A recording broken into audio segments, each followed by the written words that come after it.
चलिए, स्वागत है आपका भागलपुर के नंबर 1 स्टडी चैनल रवीश जी अड्डा पर। कल मैंने इसका पार्ट 1 पढ़ाया था, आज जो है कि हम इसका पार्ट 2 पढ़ाएंगे। चलिए, आप 90 दिनों तक मेरे साथ जुड़े रहिए और बेहतरीन तैयारी करने के लिए आप डेली जो है कि हमारी वीडियो को देखते रहिए। अगर पसंद आया तो एक लाइक ज़रूर कीजिए। आज का जो सवाल है वो है आपका कि जब देखिए लॉस एंड प्रॉफिट से है। कल इनके बारे में भी बहुत सवाल बताए थे। आज जो है कि थोड़ा सा हाई लेवल है, तो यहाँ पे हम देखेंगे क्वेश्चन आखिर क्या कहता है कि जब एक वस्तु को 800 रुपये में बेचा जाता है तो उससे मिलने वाले लाभ, जब उस वस्तु को 275 रुपयों में बेचा जाता है तो उससे कहता है कि होने वाली हानि जो है कि उसका 20 गुना होता है। तो 20% लाभ कमाने के लिए उस वस्तु को कितना में बेचना चाहिए।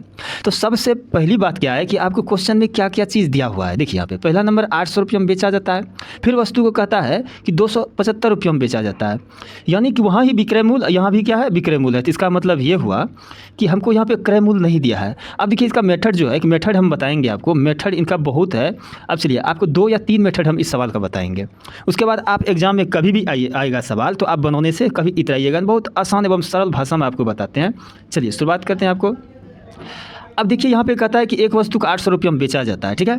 अब इसको बनाते कैसे हैं, चलिए मेथड 1 क्या कहता है। मेथड 1 ये आपका है कि यहाँ पर देखिए अगर मान के चले 2 SP दिया हुआ है, एक SP1 दिया, मान के चले कि SP1 हो गया और उसके बाद SP क्या हो गया 2 हो गया, ठीक है। लेकिन हमको CP मालूम नहीं है। अब देखिए अगर एक ही वस्तु को बेचा जाता है तो उनका CP तो एक ही रहेगा, तो हमको वही CP निकालना है। अगर CP निकालिएगा तो उस पर 20% लाभ दिया जाता है। तो लास्ट में कहता है कि कितना में बेचना चाहिए, अर्थात क्या हो गया विक्रय मूल्य आपको कहता है निकालने के लिए।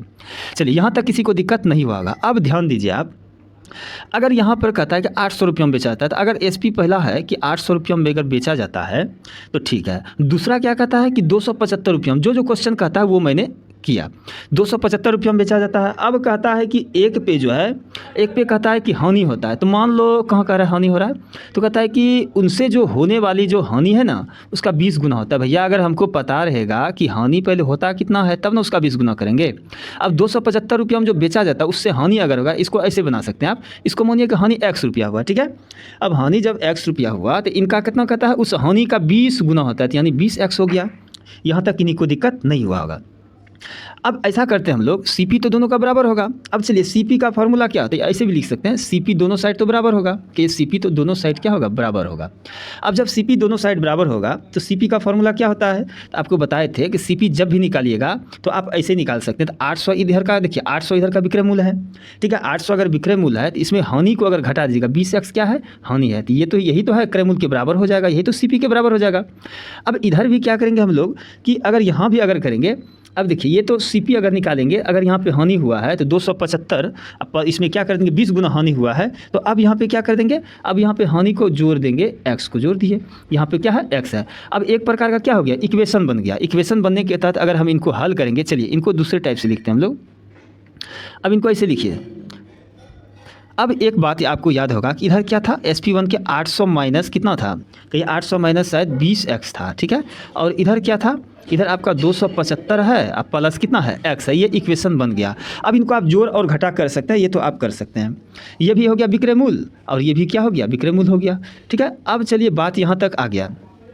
अब बात क्या आ गया, अब इनको घटा सकते हैं आप। इक्वेशन को अगर सॉल्व कीजिएगा तो ये X है, अगर सॉल्व कीजिएगा तो ये उधर चल जाएगा तो 21 हो जाएगा, ये इधर आएगा तो प्लस में हो जाएगा तो 21X हो गया, ठीक है। अब यहाँ पे लिख दो 21X बराबर, अब यहाँ 275 इधर प्लस में इधर आ जाएगा तो क्या हो जाएगा माइनस में हो जाएगा। तो 800 में अगर 275 घटा दिए तो ये 10 में 5 गया 5 हो गया, और उसके बाद जो है कि 10 में 5 फिर ये 2 हो जाएगा, फिर ये कितना हो जाएगा, ये आपका हो जाएगा 5, यानी 525 हो जाएगा। क्या अब ये 5 बार में कट जाएगा, कहिएगा 5 बार में कट गया तो X का वैल्यू कितना निकल गया। तो हानि जो मेरा था कहिएगा कि यहाँ पे कितना निकल गया, ये 25 बार में आपका टोटल कट गया। तो ये 25 आप यहाँ पे लिख सकते हैं। 5 से गुना कीजिएगा तो ये हो जाएगा, तो 1 5 हो गया, 5 नहीं 10, अगर 25 से कीजिएगा तो टोटली आपका हो गया। अब लाभ क्या हो गया भैया, लाभ कहते हैं कि होने वाला कहता है कि हानि का। अब देखिए यहाँ पे कह रहा है हानि, उससे 20 गुना कहता है कि होने वाली हानि उससे 20 होता है। अब ध्यान दीजिएगा, अब लाभ जो हो गया आपका कहिएगा X का जो वैल्यू है वो आपका कितना हो गया 25 हो गया। अब चलिए यहाँ तक ठीक है आपका। अब कहता है कि यहाँ तक ही नहीं, अब देखिए अब अगर कहाँ गया भाई, 25 निकला है। तो अब ध्यान दीजिएगा, इधर अगर आपको निकालना है क्रय मूल्य, ये तो आपका क्या था, ये तो बराबर किए थे, वास्तव में ये क्या था, सीपी था। तो अब क्रय मूल्य जब निकालिएगा तो क्रय मूल्य में अगर इधर कीजिएगा तो 25 को जोड़ना पड़ेगा, कहिएगा 275 में 25 को जोड़ेंगे।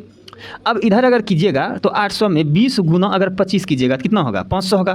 तो अब कहिएगा दोनों साइड से अगर घटा के जोड़ के निकालते हैं तो मेरा सीपी सर कितना आता है, कहिएगा 500 आता है। यहाँ तक किसी को दिक्कत, सॉरी याद आता है, 800 में अगर 500 घट गया तो 300 आता है। इधर आप जोड़ दीजिएगा, ये 25 जो है यहाँ पे क्या कीजिएगा, जोड़ दीजिएगा। 275 में अगर 25 जोड़ देते हैं तो आपका 300 हो जाता है। यानी मेरा कहने का मतलब है कि सीपी मेरा फाइनली निकल गया। सीपी जब मेरा फाइनली निकल गया, कहिएगा सीपी सर कितना निकला, कहिएगा 300 रुपया निकला। लेकिन यहाँ तक क्वेश्चन नहीं कह रहा है, उसके आगे कह रहा है कि 20% लाभ कमाने के लिए उस वस्तु को कितना बेचना चाहिए। अब प्रॉफिट आपका हो गया 20%, कहिए हाँ 20% है, इसका वैल्यू क्या कटा के 1/5 आता है, क्या आता है। लेकिन अब निकालना क्या है, क्वेश्चन लास्ट में क्या कहता है, बेचना चाहिए। यानी एसपी निकालने के लिए आपको बताए थे, इसको हम बताए थे कि अगर ये वैल्यू 1/5 आया तो इनको आप डायरेक्टली क्या कर सकते हैं, होल वैल्यू अगर निकालिएगा, होल वैल्यू 5 1 6, अब कहिए होल वैल्यू कितना निकला सर, 6/5 निकला, ठीक है। अब एसपी निकालने के लिए आपको डायरेक्ट एक फार्मूला भी आप जानते होंगे, या हम जो है कि पहले बताए भी थे।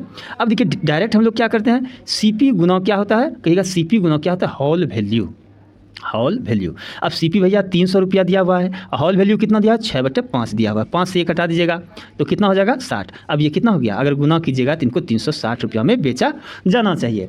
यहाँ तक हमको लगता है किसी को दिक्कत नहीं हुआ होगा। चलिए, अगर दिक्कत हुआ तो एक बार वीडियो को फिर से देख लीजिएगा, समझ लीजिएगा, ये क्वेश्चन बार बार आता है। अब देखिए यहीं पर क्या करेंगे, मेथड 2 में क्या करेंगे, बहुत इंपॉर्टेंट है। मेथड 2 ये कहता है आपका, मेथड 2 में इससे भी आसान तरीका। अब देखिए यहाँ पे क्या है, 800 रुपया हम पहले बेचा, सही बात है, चलिए रहने देंगे। फिर अब क्या कहा, 275 में बेचा, ये भी सही है। अब जो 275 से जो हानि हुआ उसी का 20 गुना जो है कि ये भी क्या हो गया, 800 रुपये में बेचा था, तो हाँ यहाँ तक तो सही है। अब इस समीकरण को क्या करेंगे, घटा देंगे, समीकरण को क्या करेंगे, घटा देंगे। अब यहाँ घटाएंगे तो ये माइनस होकर क्या हो जाएगा, प्लस हो जाएगा, ये भी क्या हो गया, 21x हो गया। अब इधर घटाइएगा तो कितना बचेगा, कहिएगा इधर घटाएंगे तो 525 जो पहले सवाल में बचा था।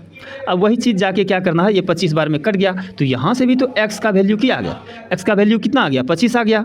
अब जब x का वैल्यू 25 आ गया तो इसमें अगर रखेंगे माइनस वाला तो यहाँ जुट जाएगा, और जुटने के बाद आपका सीपी कितना आ जाएगा, कहिएगा सीपी जो है उसमें 20 गुना 25 करके आप इसमें 800 घटाइएगा तो सीपी क्या हो गया, 300 हो गया। ये मेथड 2 है और इससे बेहतरीन मेथड हमको आज दिन तक नहीं लगा है, इसलिए आप लोग यही फॉलो कीजिएगा, उसके बाद बन जाएगा सवाल।